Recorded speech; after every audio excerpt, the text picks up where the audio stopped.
ঈদ তো চলে গিয়েছে অনেক দিন হলো, আর ঈদের দ্বিতীয় দিন বাসায় কী কী আয়োজন করেছিলাম সেগুলো না আপনাদের সাথে শেয়ার করা হয়ে গিয়েছে। তবে ঈদের দিন কোথায় গিয়েছিলাম, কোথায় ঘুরতে গিয়েছিলাম আর সেখানে কী কী খাওয়া দাওয়া করেছিলাম সেগুলো আসলে সময় স্বল্পতার কারণেই আপনাদের সাথে শেয়ার করা হয়ে ওঠেনি। আসসালামু আলাইকুম, কেমন আছেন আপনারা সবাই? আশা করছি আপনারা সবাই খুব ভালো আছেন। আলহামদুলিল্লাহ, আমরাও বেশ আছি। আর এই তো ঈদ আসবে আর ঈদে মেহেদি পরবো না, সেটা কি করে হয়? আগে তো আর কি একদম তাড়াহুড়া করে চাঁদ রাতের সময় মেহেদি পরতাম আর সারা রাত আর উঠাতাম না, যেন অনেক বেশি কালার হয়। তো এখন তো আসলে আর সেভাবে করা সম্ভব হয়ে ওঠে না, তাই রাতে আয়াত ঘুমানোর পরে একটু মেহেদি দিয়েছিলাম। আর এটা হচ্ছে এই যে একটু সিমাই তো রান্না করাই লাগে, তো একটু সিমাই রান্না করেছিলাম। মিষ্টি জিনিস তো ঈদের দিন মাস্ট, তো এই কারণে হচ্ছে এই যে রাত্রেবেলায় সিমাই রান্না করেছিলাম।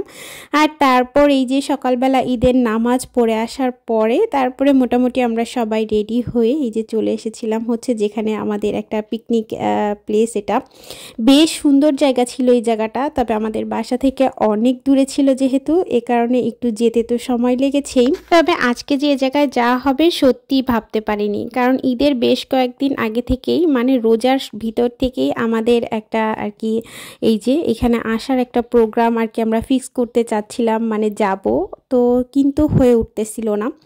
আসলে একদম শেষ মুহূর্তে এসে সব হওয়ার পরেও যেন কিছু হচ্ছিল না, এরকম একটা ব্যাপার ছিল। মানে সকালবেলা করেই আর কি ক্যান্সেল করা হয়েছিল যে আমরা হচ্ছে এখানে যাব না। আর তার মূল একটা কারণ হচ্ছে আবহাওয়া, কারণ বাইরের আবহাওয়া আসলে অনেক বেশি খারাপ ছিল, বৃষ্টি দেখাচ্ছিল, এ কারণেই মূলত ক্যান্সেল করা হয়েছিল। আর সবারই যেহেতু বাচ্চা কাচ্চা আছে, এ কারণে সবাই একটু ভয় পায়, আর যদি বৃষ্টি হয় তাহলে আসলে ঘোরার মজাটাই তো একদম নষ্ট হয়ে যায়, এ কারণেই। তো সে যাই হোক, এরপর তারপরে আর কি কোনো রকমভাবে লাস্ট পর্যন্ত এই যে আমাদের আসা হলো। তবে অনেকেরই আর কি আসার কথা ছিল, তবে অনেক ভাবিরা আসলে আসতে পারেনি, কারণ যেহেতু এই যে একবার আর কি ক্যান্সেল হচ্ছিল আর একবার ঠিক হচ্ছিল যে যাব, এ কারণেই দোটানার ভিতরেই সবাই ছিল, তার কারণেই অনেকেই আসতে পারেনি। তারপরও মাশাআল্লাহ অনেক মজা হয়েছিল।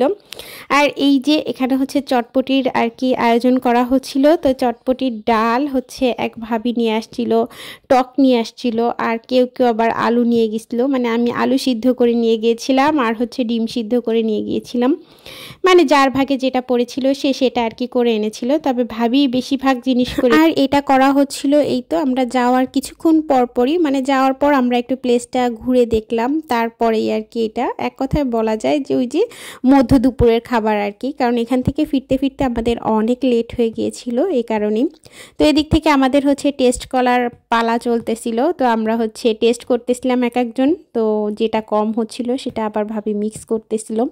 মোটামুটি আমরা সবাই একটু টেস্ট করে দেখতেছিলাম যে কেমন হয়েছে না হয়েছে। তবে মাশাআল্লাহ চটপটিটা আসলে অনেক মজা হয়েছিল। এখন আমি ভয়েস ওভার দিতেছি আর এখনও মনে হচ্ছে ইস এরকম একটু চটপটি থাকলে বেশ ভালো হতো। তো এই সময়ের মধ্যে আমরা মোটামুটি হালকা পাতলা একটু ছবি তুলে নিয়েছিলাম আর কি। আর তারপরে এই যে ভাইয়াকেও ডাকা হয়েছিল, তবে সবাই আমরা যে গ্রুপ ফটোগুলো সেগুলো আর কি তোলা হয়নি। তো খাওয়া দাওয়ার পরই মোটামুটি আমরা আর কি ছবি তুলবো, কারণ যেহেতু এত সুন্দর জায়গা ছবি না তুললে কেমন হয়।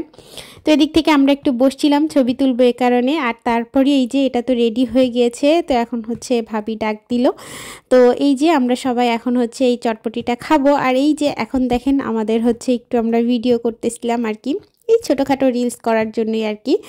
তো এরপরে হচ্ছে এই যে এদিক থেকে অন্য একটা ভাবি আর কি সালাদ কাটাকাটি করতেছিল, মানে এক একজনের ভাগে এক একটা আর কি দায়িত্ব পড়েছিল, তো যার ভাগে যে দায়িত্ব পড়েছিল সে সেটা করতেছিল আর কি। আর এরপর এই যে আমরা হচ্ছে আজকে তো খাবো স্যুপ লাগি, তো এদিক থেকে হচ্ছে সেই মুরগি পোড়া হচ্ছে। আর এভাবে মুরগি পোড়া খেতে তো বেশ ভালো লাগে, তবে এটা তো আমি বাংলাদেশে আর কি থাকতে জানতাম না, এখানে এসেই বলা চলে যে এটা দেখেছি। আর বাংলাদেশে তো বেশ মশলা অনেক কিছু দিয়ে করে, তবে এখানে অবশ্য অত কিছু দেয় না, তারপরও অনেক টেস্ট হয়, খেতে খেতে অনেক মজা হয়, যার কারণেই দেখা যায় এই তো। আর শীতের সময় এটা খেতে আরও বেশি ভালো লাগে। তবে এই যে ঘোরাঘুরির ক্ষেত্রেও একদম শর্টকাটের ভিতরে এটা হয়ে যায়, বেশ ভালোই।